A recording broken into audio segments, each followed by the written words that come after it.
কি বললি? ভালো হয়ে যেতে? আরে আমি কি করব আর না করব তাতে তোর কি রে? আর আমার গার্লফ্রেন্ড আমার পড়াশোনা নিয়ে তুই কথা বলার কে? বল দেখি, এখন সাহস থাকলে বল, কি বলবি বল, ওদেরকেও বল। কি বিষয়ে বলবো? কেন চায়ের দোকানে বসে যে ভাষণগুলো ঝাললি?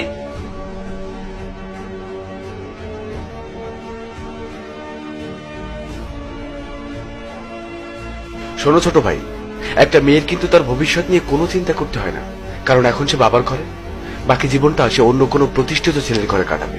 প্রমাণস্বরূপ আজকে তুমি ওই মেয়েটাকে ছেড়ে দাও, এখান থেকে ঠিক 1 বছর পর দেখবে ও ওর স্বামীর সাথে এক্স করোনা গাড়িতে ঘুরছে। তুমি কি মনে করো সে তোমাকে প্রচুর সময় দিচ্ছে তার মানে সে তোমাকে অনেক ভালোবাসে, সে তোমাকে ছাড়া বাঁচবে না? ভুল।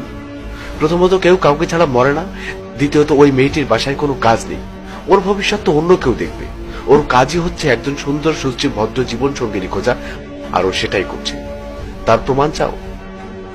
ও তোমাকে লক্ষ্মী করে বলে না, বাবু কিছু একটা করো তারপর আমরা বিয়ে করব? আজ তুমি না থাকলে ওকে বাইকে করে অন্য কোনো বড় লোকের ছেলে ঘোরাবে, আর তোমাকে সেই বাইক কেনার যোগ্যতা অর্জন করতে হবে।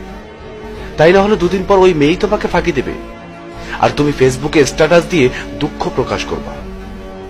মেয়েদের জন্য এই জগৎটা খুবই সহজ, কিন্তু একটা ছেলের জন্য তা অনেক কঠিন। ভাই এত কথা কিসের? অনুমতি দেন, গানটা শুরু করি।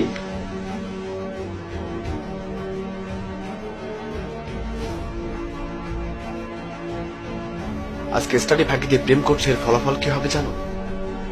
হ্যাঁ, হয়তো তুমি পাশ করে যাবে, তারপর দেশের গণনায় শিক্ষিত মানুষের কাতারে আরো একটি নাম আসবে, কিন্তু একটা যোগ্য মানুষের অভাব থেকেই যাবে। তুমি কি মনে করো পড়াশোনা করলেই চাকরি হয়ে যাবে? আরে শুধু সার্টিফিকেটে চাকরি হয় না, চাকরি হয় যোগ্যতায়। তুমি পোস্ট গ্রাজুয়েশন কমপ্লিট করে বসে আছো, কম্পিউটারে বাটন ঠিক মতো ধরতে পারো না, আর তুমি সরকারকে দোষারোপ করবা যে চাকরিটা সরকারের দেওয়া দরকার। বিভিন্ন দেশের উদাহরণ টেনেও কথা বলবা। আরে তারা ছাত্র জীবনে যে যাই করুক, পাশাপাশি একটা নির্দিষ্ট সময় কাজ করতে হয়েছে, তাই তাদের যোগ্যতা স্ট্রং, স্টাডি শেষেই ভালো চাকরি, গাড়ি বাড়ি সব পেয়েছে। তোমার কি যোগ্যতা আছে? কয়েকটা সার্টিফিকেট, ব্যাস হয়ে গেল। রেজাল্ট কি আছে এখানে? 3rd class. চাকরিটা তারা সার্টিফিকেট তুলনায় যোগ্যতাটা বেশি দেখে, কারণ সেখানে কাজ করতে হয়, তোমার এই সার্টিফিকেট ফটোকপি করে বিলি করতে হয় না।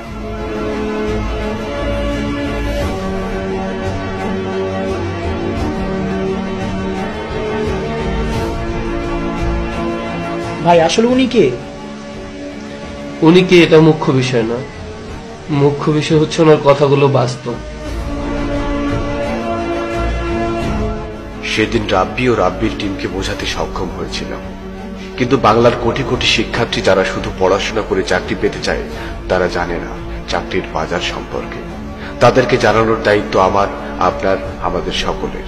সার্টিফিকেটের পাশাপাশি কাজের যোগ্যতাটাও দরকার, আর তা পড়াশোনার পাশাপাশি সময় অর্জন করতে হবে। অযথা গার্লফ্রেন্ড বাজে নেশা করে সময় নষ্ট করা ভবিষ্যতের জন্য মোটেও সুখকর হবে না।